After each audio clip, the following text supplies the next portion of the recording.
Seems to me there was a tea party in Boston that was illegal, too.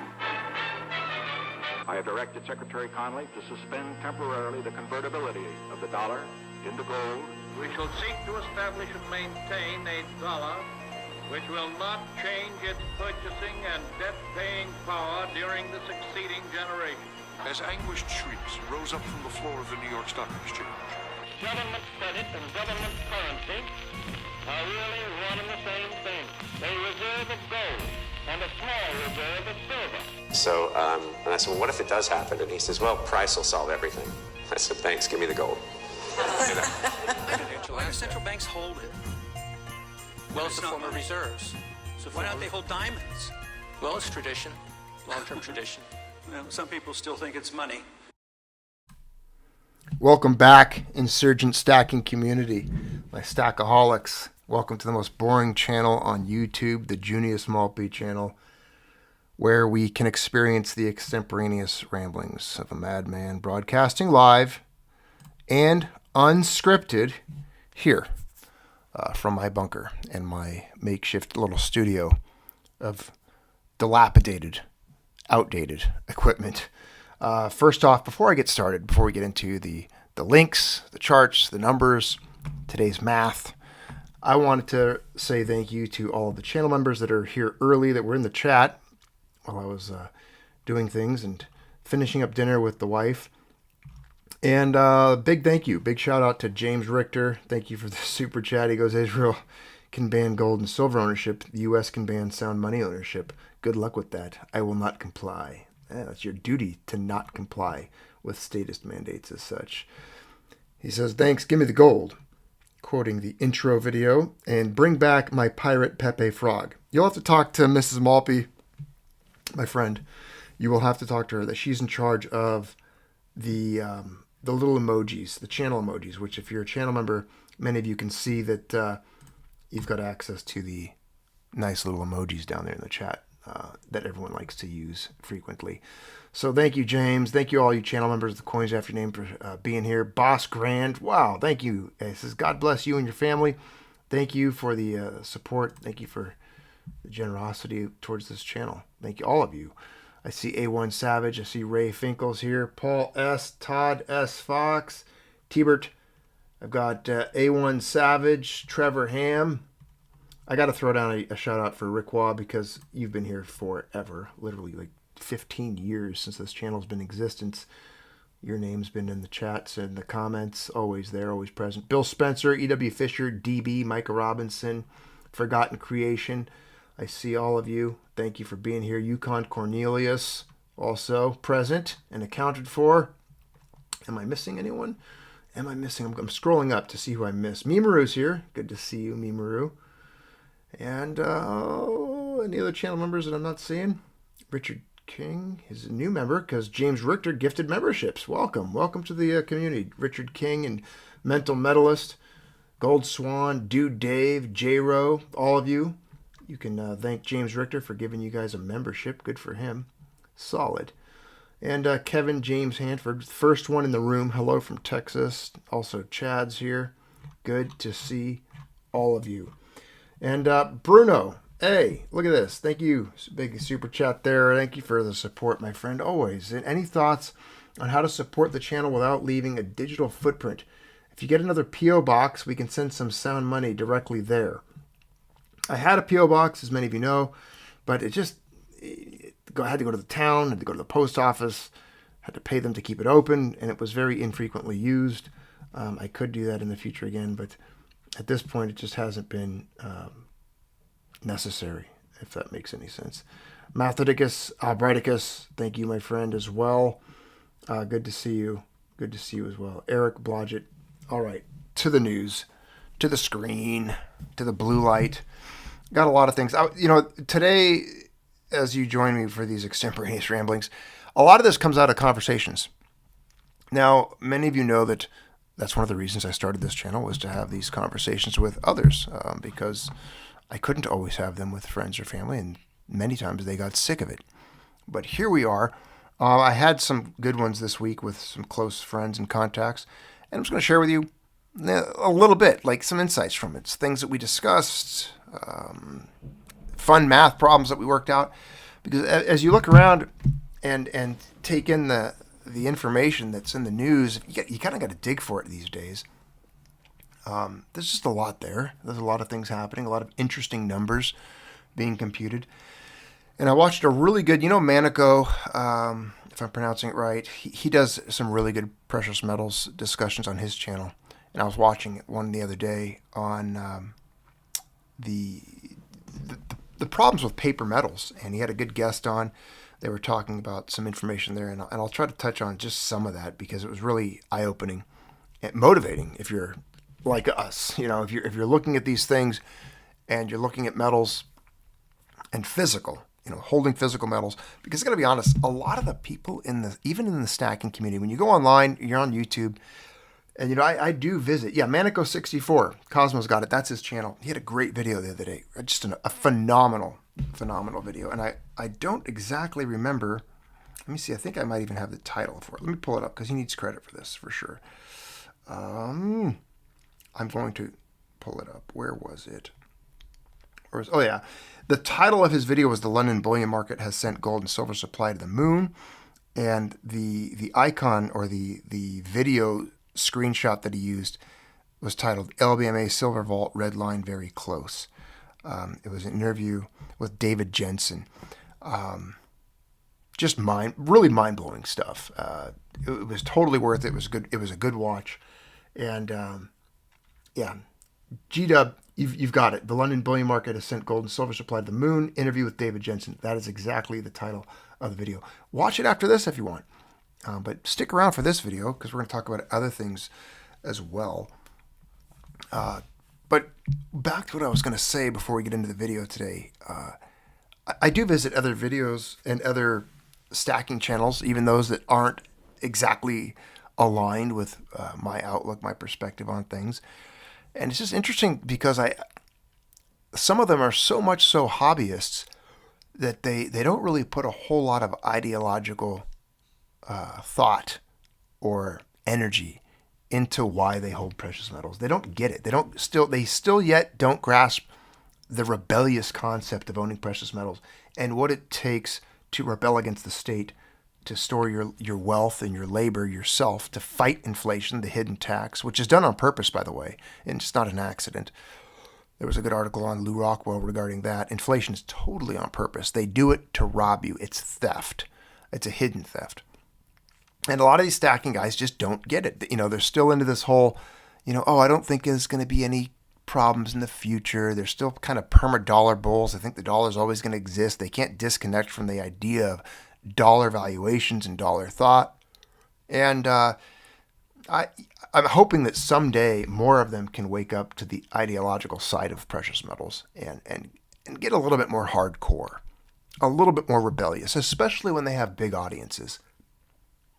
They need to get out there and not continue spreading the word for precious metals like they're doing, but some of them will backpedal. I watched one just recently where the individual stated that he wasn't really into the real apocalyptic economic outlooks that truly, once you look at the math, the metal math, you'll realize is inevitable. That this is a slow burning process, but ultimately it does collapse. Ultimately, the fiat empire dies and only metals will survive it.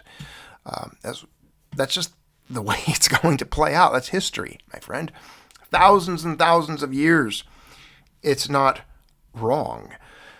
So that's just my little 2 cents on that. When you're watching and participating in some of those other stacking video channels, just be on the lookout for the guys that they downplay. They downplay the worst case scenario. It's almost as if they're halfway there or they're partway there. They just don't want to take that final leap. They don't want to admit that it's coming, that it's going to happen. There's going to be a cataclysm with this, a collapse type event, a civilization altering event, an epoch change. This is like all of a sudden there's no more people left in Chaco Canyon. The rain stopped, the crops dried up, people disappeared. This is a huge event for humanity, this economic event that we're going into. And I'm hoping that maybe a little bit of today's video will shed some light on that, just the math part of it, to show you how grotesque the situation truly is when you look at it. It's not that complicated. It really isn't. You don't have to be a rocket surgeon to put this stuff together. And a good friend of the channel sent me this as part of a joke the other day as we were discussing these things. This parabolic chart, you know, the formula. And I'm not a math guy. I don't know where Physics Hypernova, where'd he go? He would be able to break this down. He's a big physics guy and knows math. But, you know, the parabolic charts that you see and the formula that makes a chart reflect or illustrate this type of behavior that you're seeing. I mean, what does that look like? A parabola curve. That's what it's called, right? A parabola curve. This should resemble to you and should be familiar. The charts that we're seeing today throughout any economic discussion, when it comes to U.S. debt, when it comes to the prices of gold and especially gold, at some point silver. I mean, even if you zoom out on silver with dollar valuations, it tends to resemble this on the timeline, especially when it comes to the timeline of history. If you look at what it used to be. And that reminds me, I do need to, if I can remember, to share with you my conversations with the ChatGPT. I did some experiments with that today. It was entertaining, to say the least. But this chart here resembles, again, things like this. Look at this one. Very similar. This is a parabolic chart. This is in trillions of current U.S. dollars. This is the U.S. debt. This is 35.2 trillion. It goes up so fast I can hardly keep track of it. They have to make a new chart every single day. But as you can see, it's going parabolic. It's hockey stick shaped, right? This is the way it is. This is the math that's playing out. And I'm not going to bore you too much with these, but this is the gold price U.S. debt. As we know, we visited this just the other day, how much the two stay together. There's a 0.9 coefficient between the two. I mean, they're essentially married to one another, the debt and the gold price. And this is with gold battling price manipulation, price suppression, all kinds of central bank manipulations, Federal Reserve manipulations, the entire apparatus of global government throws everything they can at gold to keep it from breaking out even beyond what you see here. Thank you, Abdiel Lawrence, for the super chat. Thank you, my friend. He says, the normalcy bias is real, Junius. Those other stackers think the U.S. dollar is still salvageable. The euro is just as screwed as the USD. Absolutely. I just saw, I didn't pull it up. I should have pulled it up. Look at the United Kingdom, the UK's debt right now. It's insane. It's 100% of their GDP. Okay, 100%. UK's not doing well. Europe's not doing well. The euro's not doing well. The US economy is not doing well. Debt is commonplace, and yet metals continue to essentially kind of sit idly by. They're not even moving, you know, to the layperson or to the CNBC talking head, the cokeheads of Wall Street. They act like they think they see gold's moving, but it's not. It's really not. It hasn't even begun to wake up yet. It's just percolating. The teapot, the kettle has yet to whistle. Oh, that's a nice little saying. I think I'll use that one. It's not even there yet. It's not ready.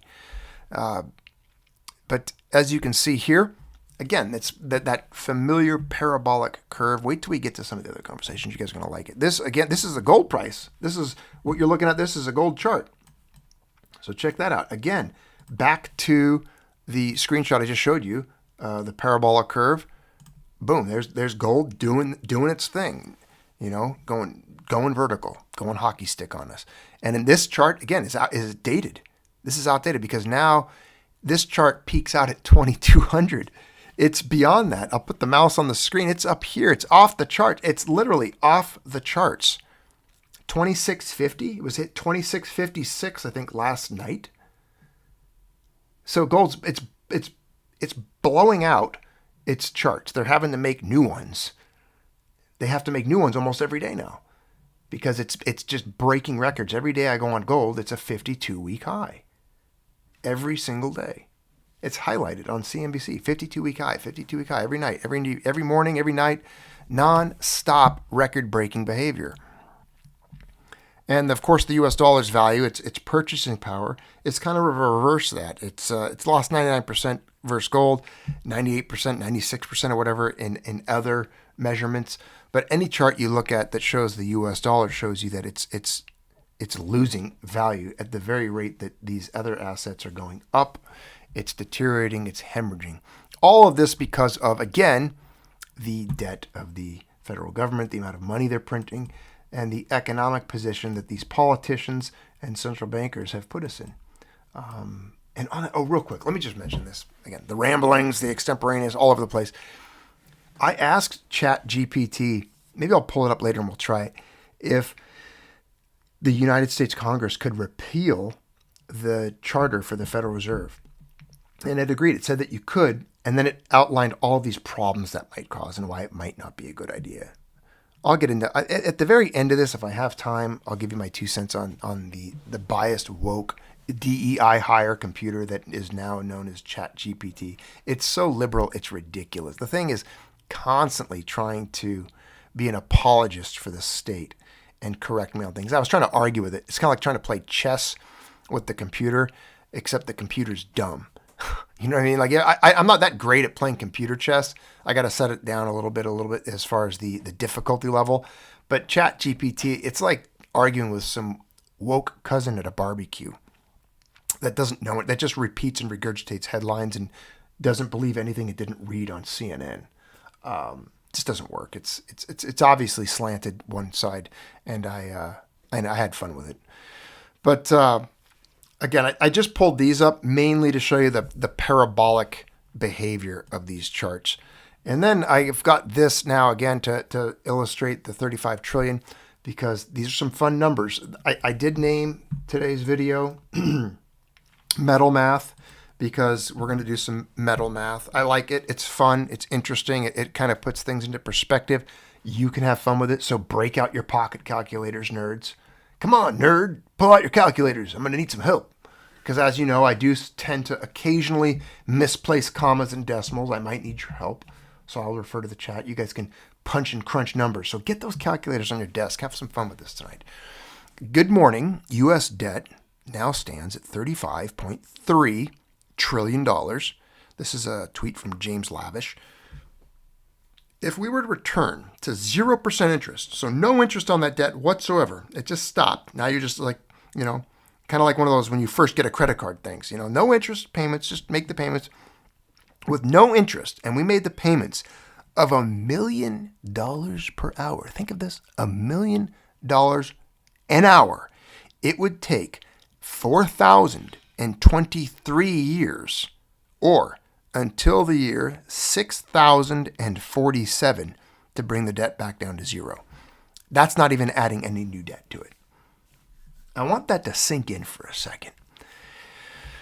I want you to look at that, look at those numbers, kind of absorb them, bounce them around in your little cranial vault for a second, and just think of that for a minute. $1 million an hour for 4,023 years until the year 6,047. Now, what does this tell you? What does this tell me? What do you get from this? It's impossible. Come on. I wish somebody... Are they ever going to admit it? Will anybody ever admit that it's impossible, that it's never going to zero? Andrew Jackson paid the U.S. debt down to zero once. Remember that? I believe I was actually born into a United States that had a debt of less than $1 trillion. Believe it or not, it was less than $1 trillion when I was born. The United States spent the first, what would have been almost 200 years of its existence before it all the way up, everything from 17, let's just go to the Coinage Act. I like that. That's a good date, 1792. From that point forward till I believe it was 80 or 81, somewhere in that range, it took all of that time, all of those wars, all of the infrastructure, all of that expansion, that manifest destiny, all of that genocide and everything that took place, all of the disgusting things that took place, the military-industrial complex, the highways, the byways, the freeways and interstates, every bridge, every dam, everything that was ever done up until that year of 1980. They did all that for less than $1 trillion of debt accumulated. From then until now, 34 plus trillion has been added to it. The interest rate, as you know, we visited this in a video ago or 2 videos ago on a live, 1.6 trillion per year in just interest alone. So we've reached a point of no return, an event horizon of being sucked into a debt black hole. There is no going back. The gravity of this debt, the economic pull, the forces of economics are now impossible to avoid. The reality will occur, and it's going to suck up and absorb and destroy all wealth that it can get its hands on. The only way to avoid this vortex, this sucking sound that's going to consume wealth from everybody and everything, is to park it outside of their matrix. Essentially, precious metals is one of the most historically secure ways to do so. It's an impossible feat, and it will not be accomplished. They will never be able to do so. So, real quick, got some silver reals on the screen. These are some early ones, hand-stamped Spanish silver. This is a good conversation because I was doing some math. As many of you know, I have a bizarre, almost autistic fascination with Spanish metals. I don't know why, but it's just something that there is. It's something that's just, call it my old numismatic coinage background, my love of history, my love of numismatics, my love of coins, economic history, this time period, maybe just a childhood fascination with pirates, everything about it. I've always been fascinated and loved Spanish silver. And so I was doing some research and reading, as I do at times when I'm bored or just, perusing the internet, looking for information not related to Taylor Swift or any of the other celebrities that are out there. Who are they? What's his name? Come on now. The people that were in Barbie. What's that guy's name again? The actor in Barbie. All the people that they put in front of you all the time in the news. Football, sports, all that stuff. I just don't. So I'm usually diving into other materials here, other things. Root Dog, hey, thanks for the super chat. He goes, in the meantime, come back to ZX. It's the town square. I probably should. I just don't know if I want to come on there as Junius. I might have to go on there as a different person. I don't know. I probably should, though. Thanks for the invite. I'll think about it. I promise you, Root Dog, I'll think about it. If I do, look for me. Try to find me. All right. So here I was doing some brief looking at information, and there's different. You'll always find different data, but this was a piece that was pretty consistent. I'll read it to you. Spain. We're talking about Spain, Spanish, the Imperial Spain, colonial Spain, and I'm talking mainly between the 16th and 18th century. So we'll call it around 1535. That's when they built the Mexico Mint in Mexico. When they were really starting to work in Mexico and South America. The two biggest silver mines, one being in Mexico, I forget its name, the other one down in Potosi in Bolivia, the majority of the silver coming from there. But during that time frame, Spain took more than 150,000. Think of this now. This is a period of massive exploration, easy findings for metals. They were gorging themselves on it. 150,000 tons of silver from the Americas between the 16th and 18th centuries. So 1500, 16, 17, 18. I mean, you're talking like almost 400 years, essentially, is what they were working through here. So 150,000 tons. That was more than 80% of the world's silver at the time. We've heard this number before. We've covered a little bit of this history on the channel in the past when looking at the coins from that era. But 80% of the silver at the time, 150,000 tons. The Spanish silver mines in Mexico and the Andes were the main source of the silver. The largest of these mines was the Potosi mine, which was discovered in 1545. So a tremendous amount of silver, right? I did some math. Now listen to this. If you take those 150,000 metric tons and you compute it with silver prices today, this is today, you come out with, at today's valuations, around $151,912,278,000. I'm going to call it 152. I'm going to give them a little bit. I'm going to give them about $100 million here. So for easy math, let's call it $152 billion.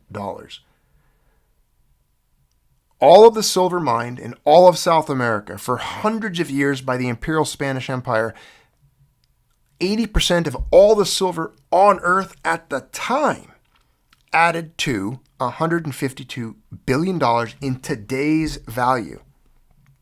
That's the estimated value of all the silver Imperial Spain extracted from all of Mexico and all of South America from the 16th to the 18th centuries. Does that make sense to you? And we're sitting today at over $35.3 trillion in debt. Brief pause. Ray Finkel, thank you for the super chat. He says P. Diddy didn't kill himself. You might have a point there. I've heard some things. Yeah, they might Epstein the guy. Makes sense. He might have names. He might have a list. He might know some things that they don't want him to know or they don't want out there. It wouldn't surprise me. So keep going here. If you take that now, if you take that same valuation, and I've looked at different, I did a research with using ChatGPT. At this time period, in today's purchasing power, that 8 reals coin you see on the screen purchased around $200+ in goods. Let's just call them an ounce. They were a little shy of that. They were 28 to 29 grams of silver, something like that. Ballpark. But let's call it an ounce. Let's just call them an ounce for easy math here. It was about $200 worth of purchasing power. I went a little bit beyond that because based on historical references and other things that we've looked at over time, and as far as silver purchasing power throughout history, through 7,000 years of human existence, I said, let's do the math like this. I said, if silver was valued at $650 an ounce, are you bearing with me, my friends? Keep with me. Keep up with me here. So if we have $650 an ounce silver, with that same 150,000 tons, that would only value all of the silver ever found by the Spanish Empire at that time for a period of almost 400 years, mining 80% of all of the world's silver known to exist at that time. It would come to $3 trillion. $3 trillion. That's it. So we're over at $650 an ounce. We're over 10 times that in debt. So that would mean, listen to this. Imagine this. More metal math. It gets crazier. So silver would need to be this is crazy though, $6,500 an ounce just to come close to the U.S. debt with 80% of all silver existing on Earth at that time. So if you took all the silver Spain ever mined at that time, 150,000 tons of it, in order for it to even be able to come close to servicing the U.S. debt, and you'd only get to close to about 30 trillion, you'd have 5 trillion left you'd have to come up with. You'd have to be at $6,500 per ounce just to neutralize that debt. It just shows me that silver is probably one of the most undervalued metals on Earth. At this moment, at this point in time, it's incredibly grossly undervalued. Grossly undervalued. I've got some other fun math out. We'll get to it in a moment. But that was my Spanish silver math. How much gold's in the world, right? We've talked about this. This is another one. And you'll get different figures. 200,000 tons, 190,000 tons. But this chart here,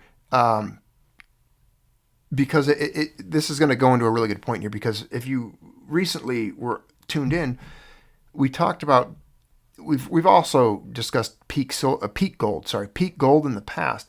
But recently there was a headline in an article and discussions on the fact that gold will be exhausted completely from mining and unobtainable from the Earth's crust by most measurable means by the year 2050, which that doesn't give us a whole lot of time. That's 25 years away. It's going to go by like that. I mean, the snap of the fingers, 25 years from now, they're saying that's it. And this chart actually reflects that a little bit. If you look here, they show the 201,000 tons. You know, they don't lose or throw away much gold. I didn't even tell you. Let's go back. Pause. Back to the silver. I asked ChatGPT based on historical records, and I did some diving and pulled in some other facts that I inputted. There was something like 9 or 10 million of the silver 8 reals coins, which you could call it 9 or 10 million ounces of silver, that are lost irretrievably forever from just ships sinking over the course of their trade, losing silver.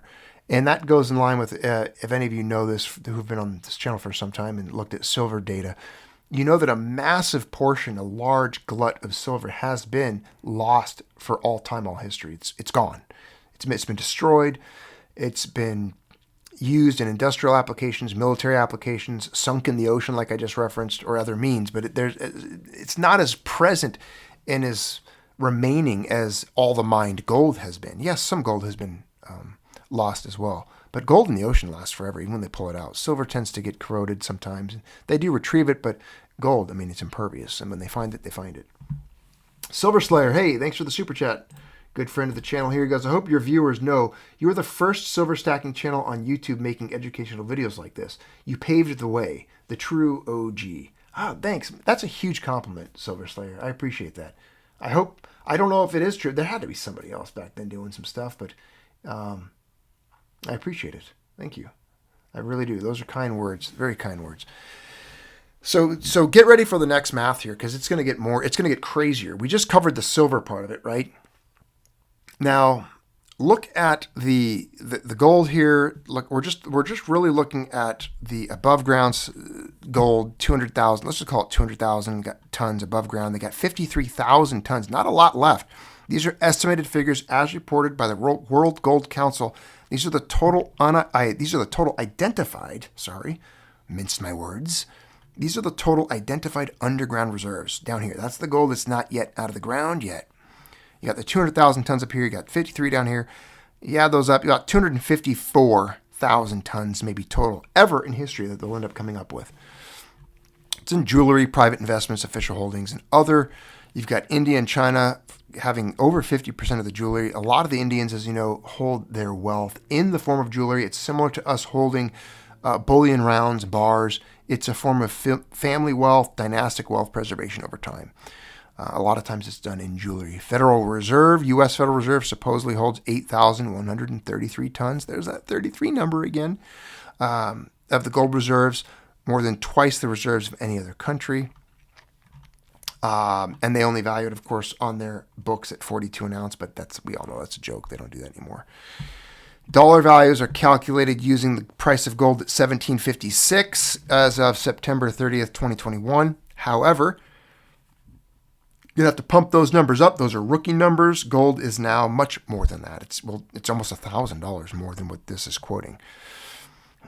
Someone just the other day showed me that you can't even buy an ounce of gold right now for, I think, less than $2,900, $2,800 or something, like $2,850. SD Bullion, JM Bullion, the big bullion dealers, they're getting pretty big premiums on the gold ounces now. So you've got some gold reserves underground. Doesn't really matter. What matters is what I'm about to read through next. So I'll share with you the numbers here that I did. Again, this is U.S. debt, all the gold in all of the world. So bear with me. So check this math out.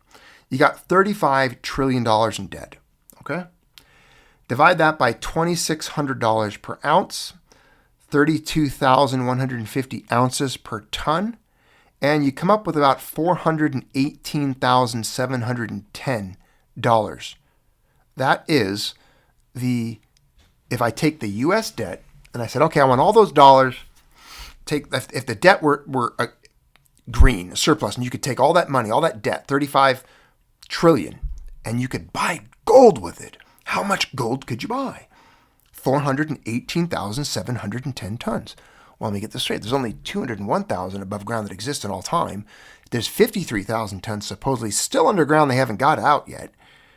So as of February 2024, this is just this last year, the World Gold Council estimated that there was 212,582 metric tons of gold above ground. So it's kind of in line with this old chart here of 201,000. World Gold Council estimating 212,000. So I'm getting a little bit of different numbers, but again, these are different numbers, different times, different sources. That's World Gold Council estimating 212,000. So what this means, and I'm going to give you another estimate here, the total amount of gold that's ever been mined, established to be around 191,000 tons, or 5.6 billion troy ounces. That's a cube 69 feet on each side. I'll show you an image of that in a minute. That's older data. That's from about 2018 or 2017. But let's go somewhere in the middle. I'm going to go in the middle here, okay? Let's just get in the middle. We'll meet with all these numbers, and we'll take the figures stated above, and we get a value of all the gold in the world of around maybe 14 trillion. That's from August 5th, 2024. Okay, 14 trillion, we'll call it that. Let's go with that. That's all the gold in all the world. Okay? Roughly what I say, 418,700. The debt would be 418,710 tons. There's only about 200 and something thousand tons of gold. So when you do that, the entire U.S. debt is 2 to 2.18. You can roughly just say 2 times all of the gold ever mined since the beginning of all human history and time. 2x, 2 times all of it, all the debt. Now this is not, now I got to pause for a second. This is not counting. This is just the U.S. debt, just the United States of America. This is not the UK, Canada, all of the South American countries, all the African countries, all the European countries, Australia, New Zealand, the derivatives markets on Wall Street. I mean, you start getting into the quadrillions, right? If you were to try to monetize all debts, all derivatives, all of the markets in the world, you wouldn't have, I mean, the gold and the silver, you would be talking about prices beyond your comprehension, beyond any comprehension. And they will find balance again. They're going to fall back. Everything's going to find equilibrium. It will unfold as it should. It's inevitable. There's nothing they can do about it. It's not their choice to make. They're just going to become really violent about it. They'll come up with excuses. They'll become tyrannical. They'll seize your wealth at the borders. They'll kick your doors in. They'll figure it out. I mean, the statists always find a way. Where there's a will, there's a way. And believe me, statists always have a will when it comes to seizing peasant wealth, the stores of your labor, to make you work harder so they can have an easy life. It's all about power, control, manipulation. That's what it all comes down to. This is not a big happy game. We're not friends here. All right? They're not your friend. They don't care about you. They despise you. They look at you as like a bug or an insect. You're just a means to an end, something they can step on. You're in flyover country. They don't care about you. You have to realize that. And that's, again, going back to the beginning of this video, a lot of the stacking channels, they can't comprehend that. They think the politicians really care about them. They think their vote counts. They think it matters. They think they can become politically active and instigate change. They think there's hope, there's light at the end of the tunnel. They don't get it. They just don't realize it's much more bleak than that. This doesn't end in a very happy way for anybody, honestly. It just doesn't. That's the reality of it. This is reality. All right, I got to give you your little dose of stacking reality here. No one else is going to do it. They're going to tell you everything's okay. The dollar's going to last forever. The Super Bowl is going to be on some Sunday in February. And everything's cool. Everything's dandy. You're going to have a continuation of the standard of living you've had the rest of your life. That's just the way they like to view things. This is not the way it's going to be.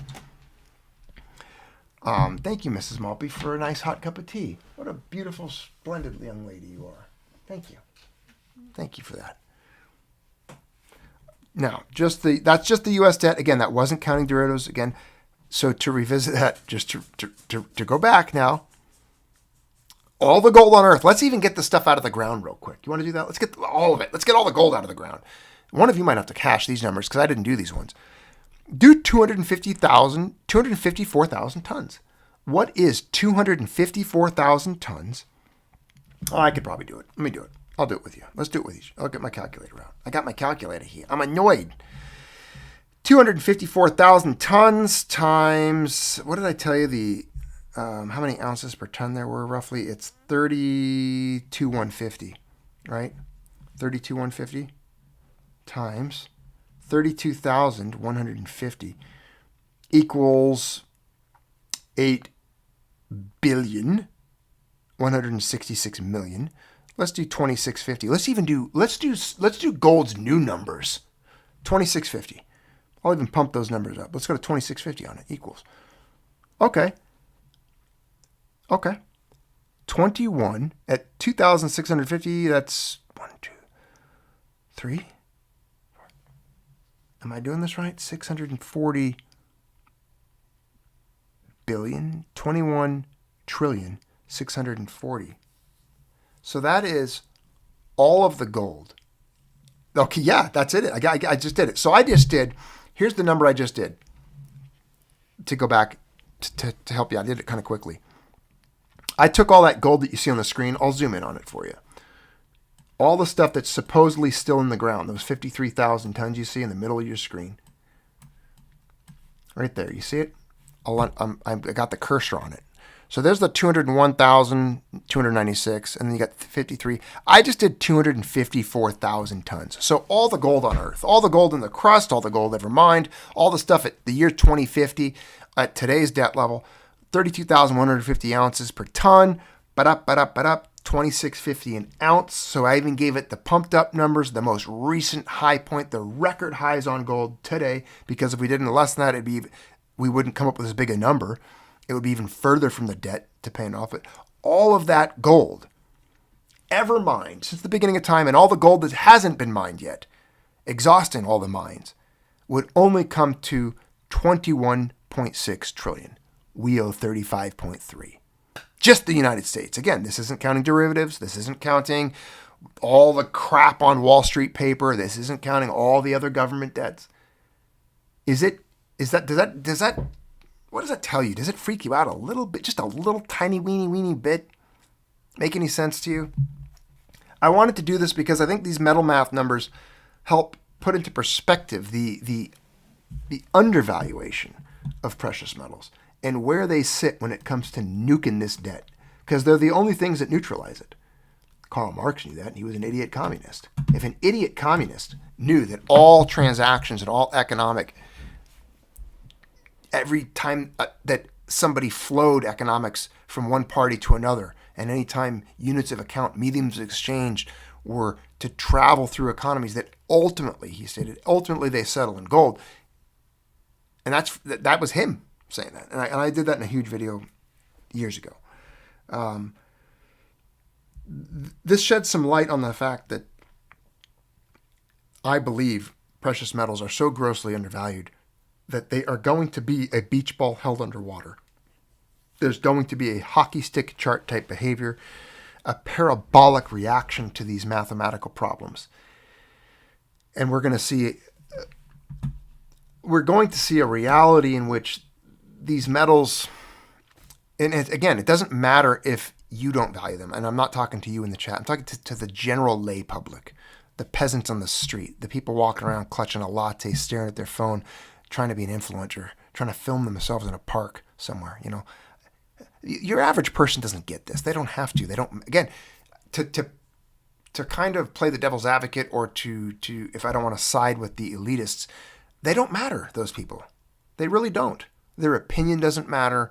How they react to this doesn't matter. They're just going to be casualties in it. They're just going to end up in the wake of history, buried. They'll just be, some skeleton somewhere in a landfill. I don't know. The point is, their actions or inactions when it comes to the movements of precious metals does not matter one bit. It's not going to shift the price. It's not going to change how it's viewed. It's not going to change how metals react to the coming reality. Other forces beyond the average serf, knave, peasant, the ignorant plebe on the street, it doesn't, their actions, their inactions, their existence, it's irrelevant It's irrelevant. Gold doesn't even know they exist. Remember, years ago, we touched on this statistic alone, and this is just for the United States. Less than 1%, and I would argue much less than, probably 0.1%, less than that, of any American has ever held or seen gold outside of jewelry. They've never seen or held a gold coin. They don't even know where to get them. And it doesn't matter to them. It just doesn't. They're not a factor in this, if that makes any sense. And real quick, big super chat. Thank you. Shout out to Abdiel Lawrence, good friend of the channel. He goes, but Junius, vote harder. We need to vote harder. That's going to change it. It's not going to change anything. You're right. It's not going to change a damn thing. So this is why I believe among the paper market thing, going back to the Manico 64 video, you're going to see paper markets deteriorate. There's going to be a run on them, and they're going to collapse. We've talked about that since the beginning of this channel. The paper market is going to collapse, and with that, we will see an explosion, a parabolic movement in precious metals. It's inevitable. One of the pieces of information that I gleaned from that recent information from that video was that India, and India is a major powerhouse when it comes to one of the largest populations in the world. They accumulate a lot of gold. I've quoted many times on videos their big gold purchases back when gold first broke $1,100 an ounce. They bought like 120 or 220 tons of it. They've made a lot of moves in metal over the years. And recently, I've got articles pulled up. I'll pull one up in a minute here. But one of the insights that came out of the Manico video was that India just bought 45 million ounces of silver last month. Did you know that? 45 million. That's 45,000 COMEX bars. There's a view again of all the gold ever mined in the world. If you're looking for a big cube of gold, that's it. That's right there. Now, here's all the silvers. Okay. 45. There you go. This was another chart I was going to pull up for you. I got it. Okay. All the metals mined. Where's my India article? India. Here it is. India imports more silver in 4 months of 2024 than all of 2023. India's silver imports in the first 4 months of the year have already surpassed the total of all of last year. Rising. This is an article from May. They're still doing it. And they didn't even have in this article, because of course this was May, last month was August, and last month, according to the sources and the interview with Manico 64, India purchased 45 million ounces of silver. So you want to talk about stacking? You want to talk about a raid? They took 45,000 1,000-ounce COMEX bars off the market physically. We couldn't. That's again the entire stacking community of YouTube probably hasn't even done 1% of that single buy. Again, we don't matter. You don't matter. I don't matter. We're not moving the price. It's fun. We stack hard. We do what we can. But that alone, it's going to be nation states, funds, big banks, panics at the government levels. It's going to be the big chessboard that we're not part of. We're just pawns knocked up. We're not even pawns on this board. We're not even allowed to play. We just have to live through the results. We have to suffer the consequences of the battle. 45 million ounces. But in this article, this is talking about what they were doing earlier in the year. And earlier in the year, they had imported a record 4,172 metric tons during January to April, up 455 tons same period. A year ago, India imported 3,625 tons total last year. And it's saying that industrial investment demand, I read something about they're doing a lot of solar panel stuff there. But also some of it was because of the world economic conditions, looking at fiat, looking at things taking place there, and hedging. And they also believe that silver has a lot of upside potential. They look at the fact that it's undervalued. Interesting. So they think it's undervalued. India, they're buying a lot of it. Where am I at? Here we go. And back to what I was saying earlier when we were talking about silver versus gold and the lost silver. I want to show you this big cube here on the right. You see that? That's the silver lost throughout history. 634,199 tons. Silver currently in existence is 777,000 tons. Gold mined throughout history, 166,500 tons. So it's less than a 1 to 7 ratio. I've heard that a lot, 1 to 8. 8 to 1 ratio on existing silver, existing gold. That's kind of interesting if you think about it. That whole 1 to 8, right? I mean, you know, for years, we all knew this was, what was it? It was like 16 or something to 1, right?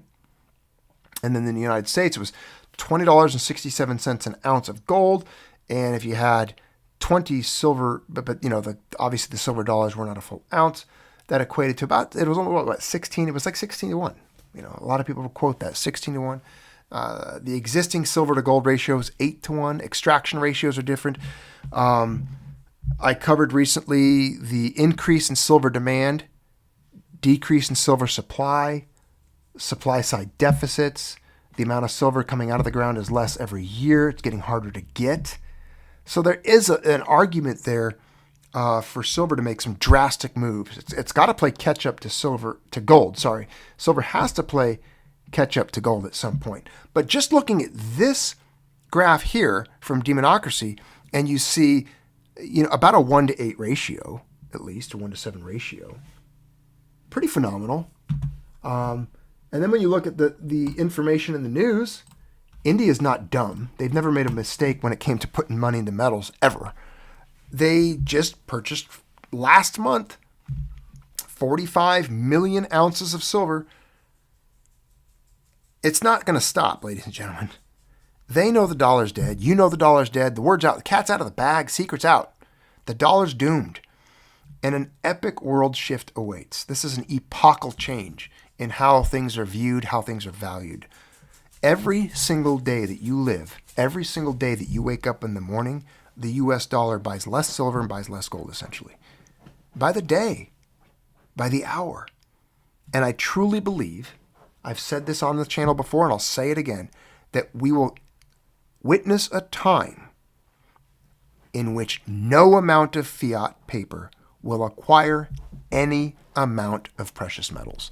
That means no matter how much paper you have in hand or in a wheelbarrow, no amount of that fiat will acquire you any amount of silver or any amount of gold. The paper will be worthless. And you will have reached, well, the center of the black hole of wealth absorption. This is what's happening. This is irrefutable math. The numbers don't lie. This is reality. This is the history unfolding that you're living through. This is the history that I'm living through. This is what we are witnessing. We're bearing witness to a time in which things are going to occur. No nation, I'm talking about the United States now, no nation, I can guarantee you, in history since the dawn of man has ever accumulated such a debt, such a deficit. And nor does any nation await such an economic reckoning as the United States. A reckoning like no other. Books will be written about it. No human has ever witnessed an implosion of wealth like what we're going to see. So it's really impossible to prognosticate or predict, to try to read through tea leaves and see what it's going to look like, what it's going to do, how it's going to unfold. Nobody knows. There's no case study. It's never happened like this, at this magnitude, at this level of wealth destruction. No debt's ever been accumulated at this level. Never. And when the math, yes, bark, rough. When the math plays out, it's going to be unbelievable. Are you having dreams over there? What are you barking about? Are you just giving me amens? That's the little pupper, she's barking. So I wanted to share that with you guys because I thought it was important. Another point to this is India's silver imports for the first 4 months of 2024 have surpassed the total of 2023. I already said that. Driving the rising. Oh yeah, covered it. Yeah, they are. I think they know what's going on. I think that And that's just talking about India. I mean, I have not even dived into the other nations that are accumulating metals at this pace. You know, China, Russia, the BRICS, they're all doing it. G-Dub says it's different this time. America. Thanks for the super chat, G-Dub. I very much appreciate you. James Richter, again, thank you for the super chat. He goes, is that a U.S. Wait, you got, is that a dude? Obviously a couch atop the silver. Yes, that's a guy sitting on a couch on top of the silver. Yes, it is. It's a couch made of cash. If you go through this, we did this. I covered all the silver in the world once. This is a pretty fun little demonstration here. This is from Demonocracy. I did this in a video years ago. The prices are old though. Because silver has changed in price dramatically since this was put out, but gives you an idea of how much a volume of silver would look like. If you're looking at a ton of silver, that's what it would look like in front of you. Oh, let's see, silver price. Oh, this is about $30 an ounce. They have it equated to. So this is about $1 million right here. That's how much $1 million in silver would be. Let's see, once silver hits 31.10, silver will cost exactly $1 per gram. I didn't know that. Okay. So there you go. Yeah, silver, there's a little, you see this down here in the fine print? Silver price is around $30 an ounce when this was made. Silver hits $31.10 an ounce. Silver will be $1 per gram. At that point, a ton of silver displayed above will be worth exactly $1 million. So it's about $1 million a ton. And what's crazy is $1 million is just a 400-ounce bar of gold now. We just covered that the other day. Remember that? We're sitting at the point where $1 million, it takes $1 million US to buy a single London good delivery bar of gold. And then you've got, there's 1,000 tons of silver there, 100 tons of silver, 10 tons of silver, just a bunch of infographics on it. Silver lost, silver ETFs, there's your silver ETFs back there, 9,185 tons. COMEX, 3,548.9 tons. A lot of paper silver going on, right? We all know how that's going to work out for them. And then this is all the metals mined. This was an interesting chart I did not come across until recently. And this reflects how much metals they're getting out of the ground. If you can make out what you're seeing on the screen here. This is all iron ore over here. It looks like 3 billion tons. A lot. That's a lot, right? Copper, aluminum, manganese ore. So all this stuff, you know, copper, when they're mining that, that's when they get some of the silver. But look at all these different tonnages. 20 million tons of copper. If you look down over here, though, silver, 26,000 tons. Gold, 3,000 tons. Not a lot. Very little. That's in the very, I'll zoom in for you so you can see that. Just so you can see how little compared to all these other metals that are worked on and mined and extracted.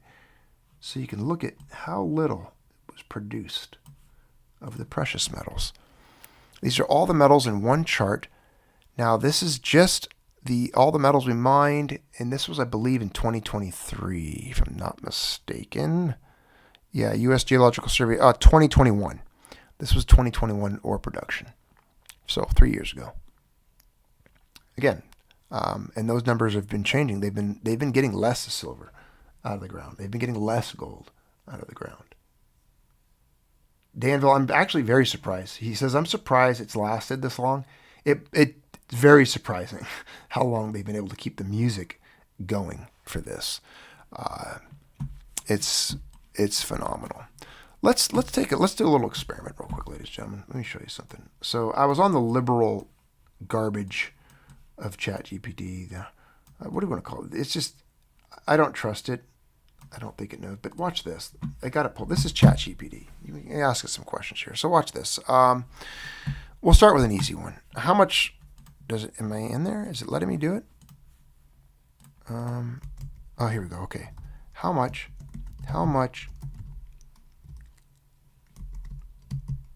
is the U.S. debt in dollars today? It writes it pretty quick.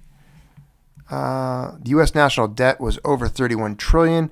For the most current figure. I recommend checking reliable financial news sources. See, they always, oh, you can't see it. I'll get it to where you can see it. It populated. Here, I'll show it to you. This thing always wants you to refer to mainstream media stuff. And it discounts anything that's not mainstream. It's an apologist for the MSM. It's saying around 31 trillion, but of course, U.S. debt clock, other numbers, other sources, but it can't provide real-time data. But this is saying 31 trillion. What was another question I had asked it recently? Let's just do how much silver is mined and or produced every year in troy ounces. As of recent years, global silver production has typically ranged between 800 million and 900 million troy ounces annually. This figure can fluctuate based. Okay, what is the shortage? What is the annual demand in troy ounces for silver globally? Probably didn't word that right. Let's see what it says. This is just chap you. Oh, okay. I see what you did there. Global silver demand typically ranges from about 1 billion to 1.2 billion troy ounces annually. This demand comes so even ChatGPT admits and knows there is a massive shortage when it comes to how much is mined, how much is in demand, right? You see it? 1.2 billion, 1 to 1.2 billion, 800 to 900 million produced. You see that? You see it? Pretty crazy, right? Pretty crazy. Anyways, I was playing with it, asking it some questions. How much silver was lost by the Spanish fleets? Things like that. Just, I asked it some politically incorrect questions. I got into some conversations where it literally deleted what I said because I didn't abide by whatever standards chat AI computer Skynet Terminator has. Yes, I saw what you put there, GW. It is. It's like Skynet. It deleted my comments, and then it would argue with me. And I asked it some interesting questions about some certain things that I can't talk about over the air. But anyways, computer disagreed with me or told me to go find more. I needed. It gave me some advice. It gave me the kind of advice that I would expect from someone who graduated from Berkeley. There you go. That's all I need to know with that. All right. That's it for today, ladies and gentlemen. That was today's math. That was some fun stuff. I wanted to share those conversations with you. I don't know if I have anything else pulled up for you on today's conversation. Oh, I did get my little 2-ounce coin today, though. My Intaglio Mint 2-ounce pillar dollar thing. It's the little replica, or they made of it. It's beautiful. It's actually phenomenal. Incredibly well made. I'm impressed. I liked it. I was very glad that I got one of those. Ask ChatGPT, when is the next Taylor Swift concert? Oh, let's do it. Okay. Yeah, let's see. When is the next Taylor Swift concert?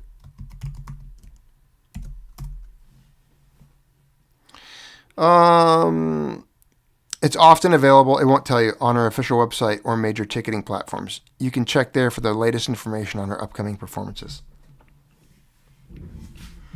Marketeers, you're late, but you can catch this on a replay. Just replay it. It'll still be up. But I'm going to tune out here, guys. I'm turning it off. That was good. I hope you had fun tonight. Did you guys enjoy tonight's broadcast? I hope so. I do.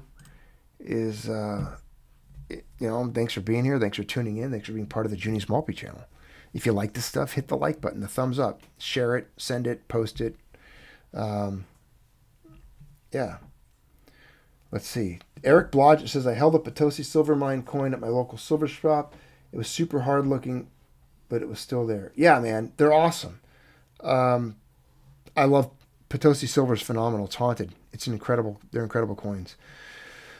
Thanks for tuning in, guys. I think it was a fun time. I enjoyed sharing this with you. Thank you all for the super chat, the support, being part of this channel, being part of the channel community. All of you who are channel members, don't forget to go into the archives. If you're a channel member, you have access to videos no one else does. You have all the old stuff, some of the controversial stuff, and it's all there. You know, dive in, go check it out, have fun with it. There's thousands of hours of extemporaneous ramblings. But thanks for tuning in. Thank you, Mark Gutierrez. Thank you, my friend. Thanks for the super chat, buddy. I appreciate it. Thank you all for being here. Again, I appreciate each and every one of you, and I will see you on the next stream. Thank you.